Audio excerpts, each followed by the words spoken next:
বাংলাদেশ ১৯৮ রানে all out. Australia দিনের খেলা শেষ করেছে ১ উইকেটে ৯৬ রানে।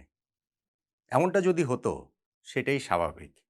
কিন্তু না, অস্ট্রেলিয়ার মাটিতে ২৩ বছর পর যে খেলতে গেল বাংলাদেশ টেস্ট সিরিজ, সেইখানে ডারউইনে ১ম টেস্টের ১ম দিন শেষে স্কোরটা উল্টা। অস্ট্রেলিয়াকে বাংলাদেশ অল আউট করে দিয়েছে ১৯৮ রানে এবং দিনের খেলা আমরা শেষ করেছি ১ উইকেটে ৯৬ রানে। অর্থাৎ ১০২ রানে আমরা পিছিয়ে আছি মাত্র। হাতে আছে আমাদের ৯ উইকেট। টেস্ট ক্রিকেটে এই ২৬ বছরে বাংলাদেশের সবচেয়ে ভালো দিনগুলার একটা কি? আজকে, গেল না? দেখুন, এই অস্ট্রেলিয়ার সঙ্গে বাংলাদেশের একটা ভালো দিন রয়েছে। ২০০৬ সালে ফতুল্লা টেস্টে শেষ পর্যন্ত আমরা ৩ উইকেটে খুবই ট্র্যাজিকভাবে হেরে গিয়েছিলাম। কিন্তু ১ম দিনটা যে আমরা শেষ করেছিলাম ৫ উইকেটে ৩৫৫ রানে। আমাদের শাহরিয়ার নাফিজ অসাধারণ একটা সেঞ্চুরি করেছিলেন। হাবিবুল বাশার সুমন ভাই ৭৬ রানের একটা ইনিংস খেলেছিলেন। রাজিন সালে ৬৭ রানের ইনিংস খেলেছিলেন। কিন্তু সেটা ছিল শুধু ব্যাটে আধিপত্য। আর আজকের দিনটা দেখেন, ব্যাটে বলে ২ দিক থেকেই তো বাংলাদেশ আধিপত্য করেছে। এই টেস্ট ম্যাচ কতদিনে গড়াবে? ৫ দিন যাবে, ২ দিনে নাকি ৩ দিনে শেষ হবে? ৫ দিনে তো যাবেই না। এরকম অনেক আলোচনা তো অস্ট্রেলিয়ার গণমাধ্যম থেকে শুরু করে বিভিন্ন জায়গায় হচ্ছিল এবং সেখানে আমাদেরও কন্ট্রিবিউশন রয়েছে যে জিম্বাবুয়ের সঙ্গে লাস্ট টেস্টটাতে আমরা ইনিংস ব্যবধানে হেরে গিয়েছিলাম। অস্ট্রেলিয়ার সঙ্গে কিভাবে কি পারব। কিন্তু ১ম দিনটা অন্ততপক্ষে নাজমুল হোসেন শান্তর দল চোখে চোখ রেখে লড়াই শুধুমাত্র করেনি। এই ১ম দিনটা অ্যাবসোলুটলি বাংলাদেশের ৩টা সেশনই বাংলাদেশ ডমিনেট করেছে। যেটা গতকালকে আসলে কেউ কি আমরা ভাবতে পেরেছিলাম? এত ভালো একটা দিন যাবে বাংলাদেশের, এতটা কি ভাবা গিয়েছিল? কিভাবে এই দিনটা গেল এখানটাতে মোমেন্ট অফ দ্য ডে কোনটা অনেক আলোচনার জায়গা তো রয়েছেই। সবকিছু মিলিয়ে একটু আলোচনাটা করতে চাই। ধরেন আমি যদি একদম শেষ থেকে শুরু করি আজকের দিনের, যখন ১৯৮ রানে অস্ট্রেলিয়াকে অল আউট করেছি, এইটা বাংলাদেশের জন্য একটা হিউজ অ্যাচিভমেন্ট। অস্ট্রেলিয়াকে এর আগে আমরা সর্বনিম্ন অল আউট করেছিলাম ২১৭ রানে। সেটা ২০১৭ সিরিজে মিরপুরে ওই যে স্পিনারদের ট্র্যাক বানিয়ে, বধ্যভূমি বানিয়ে আমরা সেটা করছি। ফলে সেই জায়গায় অবশ্যই আমাদের বোলারদের তো ক্রেডিট রয়েছেই। কিন্তু ওইখানটার পিচটার আলোচনা এখনো সবসময় সামনে আসে।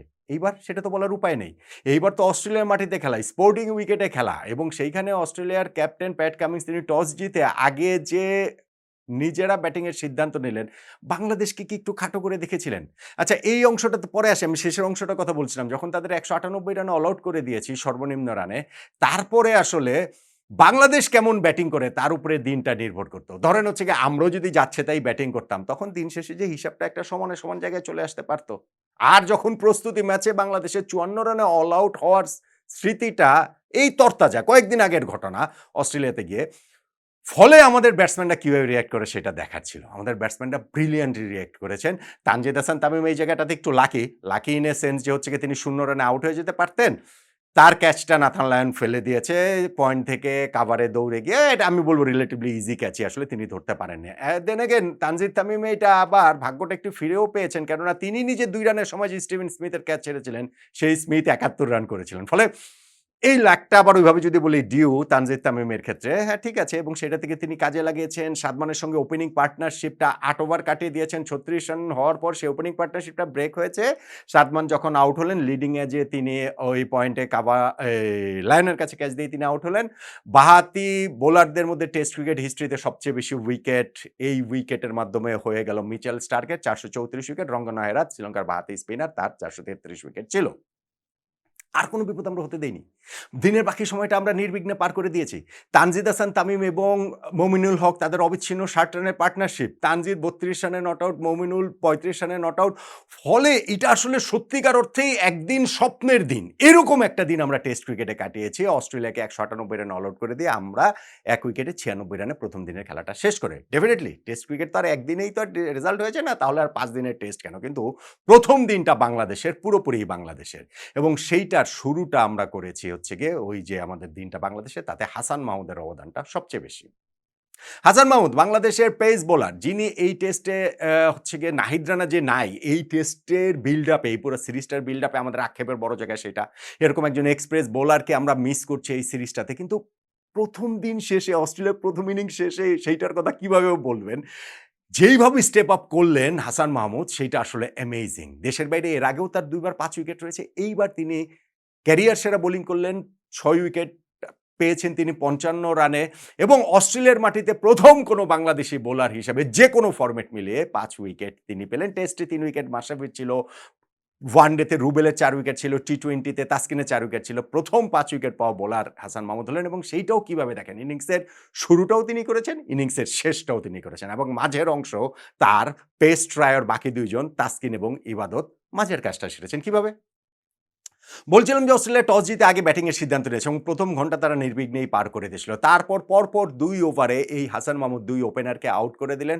জ্যাক ওয়েদারল্ড তিনি কিপার লিটনের কাছে ক্যাচ দিয়ে আউট হয়েছেন এবং নেক্সট ওভারটাতে ট্রাভিস হেড তিনি হচ্ছে গিয়ে প্লেইড অন হয়ে ব্যাটের ইনসাইড এজ হয়ে বোল্ড হয়ে তিনি আউট হয়ে গেছেন। এই যে double breakthrough Hasan Mahmud দিলেন প্রথম ঘন্টাতে উইকেট না পাওয়ার পর, সেটা খুবই গুরুত্বপূর্ণ।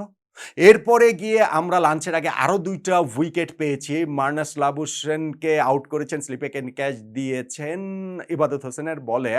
আর তাসকিন আহমেদ যখন লাঞ্চের আগের শেষ বলটাতে তিনি ক্যামেরুন গ্রিনকে আউট করলেন, শর্ট মিড উইকেটে শার্প একটা ক্যাচ ধরেছেন মুশফিকুর রহিম। ৪ উইকেটে ৭৪ অস্ট্রেলিয়ার স্কোর এবং সেটা আরো খারাপ হতে পারত। খারাপ করতে পারত ২টা অকেশনে বেঁচে গিয়েছেন স্টিভেন স্মিথ, যিনি ২ রানে ছিলেন তখন স্লিপে তার ক্যাচটা ফেলেছেন তানজিদ হাসান তামিম এবং তিনি যখন ৭ রানে তখনও কিন্তু মনে তো হয়েছিল ভাই আউট, মানে আম্পায়ার আউট দেন নাই কট বিহাইন্ডের অ্যাপিলে, কিন্তু যখন বাংলাদেশ রিভিউ নিয়েছে সাথে সাথে স্টিভেন স্মিথ কিন্তু প্যাভিলিয়নের দিকে হাঁটা শুরু করেছিলেন। কিন্তু তিনি আবার একটা সেন্স করতে পারলেন কি বুঝে যে না একটু দেখছে টেকছে তাহলে একটু হয়তো বা চান্স রয়েছে এবং দেখা গেল যে বলটা আসলে তার ব্যাটে লাগে নাই।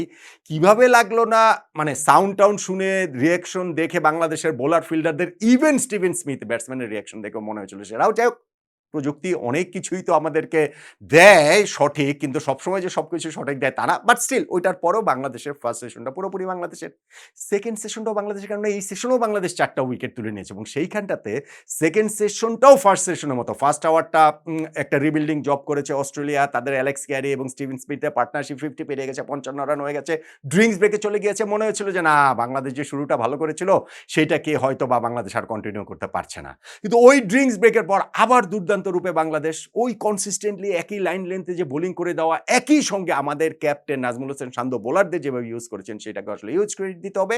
ড্রিঙ্কস ব্রেকের পরে প্রথম বলটাই এই জায়গাটাতে বোল্ড হয়ে গেলেন, ইবাদতের বলটাতে অ্যালেক্স ক্যারি ব্যাটের ইনসাইডে এই যে লেগে, এই উইকেটটা আমি মনে করি খুব গুরুত্বপূর্ণ, কেননা অস্ট্রেলিয়া তখন একটা পুরোপুরি ইনিংসটা রিবিল্ড করার ফেজটাতে ছিল এবং বাউ ওয়েবস্টারকে অসাধারণ একটা ডেলিভারিতে যখন বোল করলেন তাসকিন আহমেদ, অস্ট্রেলিয়া কিন্তু ওই সময়টাতে গিয়ে মনে হচ্ছিল যে আবার তারা মানে স্টিভেন স্মিথকে সরাতে পারলেই বাংলাদেশ ম্যাচে ডমিনেট করবে এবং সেই শেষ কাজটুকু করেছেন আবার সেই হাসান মাহমুদ। শুরুতে যিনি ২ উইকেট নিয়েছিলেন, শেষে তিনি আবার ৪টা উইকেট নিলেন। Pat Cummins, Mitchell Starc, Steven Smith এবং হচ্ছে গিয়ে নাথান লায়নের উইকেটে ইনিংসটা তিনি মুড়ে দিয়েছেন। স্টিভেন স্মিথ ৭১ রান করেছেন। এরপরে তিনি 9th ব্যাটসম্যান হিসেবে তেরেফুরে মারতে গিয়ে রান বাড়ানোর চেষ্টায় সেইখানটাতে তিনি হাসান মাহমুদের বলটাতেই তিনি আউট হয়ে গিয়েছেন সহজ ক্যাচ দিয়ে। বাংলাদেশ অস্ট্রেলিয়াকে ১৯৮ রানে অল আউট করে দিয়েছে। এখন দেখেন বাংলাদেশ ১৯৮ রানে অস্ট্রেলিয়াকে অল আউট করেছে, টসে হেরে আমরা বোলিং পেয়েছি সেই জায়গাটাতে, তারপরে আমরা দিনের খেলা ব্যাটিংয়ে শেষ করেছি ১ উইকেটে ৯৬ রানে, ১০২ রানে মাত্র আমরা পিছিয়ে রয়েছি। এইটা টেস্ট ক্রিকেটে বাংলাদেশের স্বপ্নের দিন বলবেন না তো কোনটাকে বলবেন? ডেফিনিটলি আমি আগে যেটা বলছিলাম যে টেস্ট ম্যাচ একদিনে জেতা যায় না, কিন্তু দিনটা জেতা যায়। এই প্রথম দিনটা বাংলাদেশ আমরা প্রবলভাবে জিতেছি এবং সেইটার কন্টিনিউশন সেকেন্ড দিন করাটা খুবই গুরুত্বপূর্ণ। আমাদের বোলিং ফিল্ডিংটা যে আজকে আমাদের একদম টপ নচ হয়েছে সেটা আমি বলব না, কিছু এক্সট্রা রান টানও দিয়েছে, একটা ক্যাচও ড্রপ হয়েছে, কিন্তু স্পেশালি আমাদের বোলিং এফোর্ট সেইটাকে আমরা ধরে রেখেছি আমাদের ব্যাটিং এফোর্টটাতে। ফার্স্ট ডেটাকে এখন যদি আমরা সেকেন্ড ডেতে ধরে রাখতে পারি, ইউ নেভার নো, আরো বড় কোনো স্বপ্নের দিকে হয়তোবা বাংলাদেশ চলে যেতে পারে। কিন্তু টেস্ট ক্রিকেট তো, অস্ট্রেলিয়া মাটিতে খেলা তো, তারা আসলে প্রবলভাবেই কামব্যাক করতে চাইবে। সেই ঝড় সামাল দিয়ে সেকেন্ড ডেতে বাংলাদেশ কতটা কি করতে পারে, সেক্ষেত্রেই হয়তোবা এই টেস্ট ম্যাচে আমি এখনো অত বড় স্বপ্নের কথা বলছি না, বলতে চাই না। টেস্ট ম্যাচের একটা দিন মাত্র গিয়েছে, কিন্তু তারপরে গিয়ে আমরা সেকেন্ড ডে শেষে হয়তোবা সেই জায়গাটাতে যেতে পারবো। তাহলে এই প্রথম দিনটা যে গেল, সেই প্রথম দিনের মোমেন্ট অফ দ্য ডে আসলে কোনটাকে বলবেন?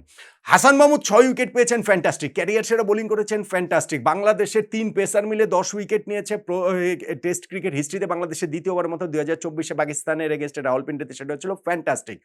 সব ঠিক আছে, কিন্তু আমার কাছে খুব গুরুত্বপূর্ণ মোমেন্ট মনে হয়, সত্যিকার অর্থে মোমেন্ট অফ দ্য ডে মনে হয় অ্যালেক্স ক্যারির উইকেটটা। কেননা অস্ট্রেলিয়া ফার্স্ট সেশনে ৪ উইকেট হারানোর পরও সেকেন্ড সেশনের ফার্স্ট আওয়ারটা কাটিয়ে দিয়েছিল। তারা পুরোপুরি ইনিংসটা রিবিল্ড করছিল স্টিভেন স্মিথ এবং অ্যালেক্স ক্যারির পার্টনারশিপ এবং সেই সময়টাতে ড্রিংকসটা হলো, ড্রিংকসের পর ১ম ডেলিভারিতে তাই ইবাদ হচ্ছে ক্যারিকে আউট করে দিলেন। আমি মনে করি ম্যাচের মোমেন্টামটা তখন আরও একবার বাংলাদেশের দিকে চলে এসেছে, যেটা খুব গুরুত্বপূর্ণ। অস্ট্রেলিয়ার সাথে সামান্যতম ছাড় দেওয়ার কোনো সুযোগ আসলে নাই। এটা লাস্ট উইকেটে গিয়েও নাই। সো বাংলাদেশ সেটা দেয়নি এবং ওই জায়গাটাতে মোমেন্টামটা আবার নিজেদের দিকে নিয়ে আসার জন্য আমি মনে করি যে হাসান মাহমুদ শেষ ৬ উইকেট সত্ত্বেও ইবাদতের এই উইকেটটা অ্যালেক্স ক্যারির সেইটাই এই ১ম দিনের মোমেন্ট অফ দ্য ডে। আর ১ম দিনের প্রতিটা মোমেন্টই আসলে বাংলাদেশের ক্রিকেট প্রেমীদের জন্য আসলে বারবার জাবর কেটে দেখার মতো, একেবারে রিওয়াইন্ড করে দেখার মতো একটা দিন গেল। ২য় দিন কি এই ধারাবাহিকতা নাজমুল হোসেন শান্তর দল দেখাতে পারবে আবারও? তাহলে হয়তোবা আমরা ওই বড় স্বপ্নের কথা বলতে পারব।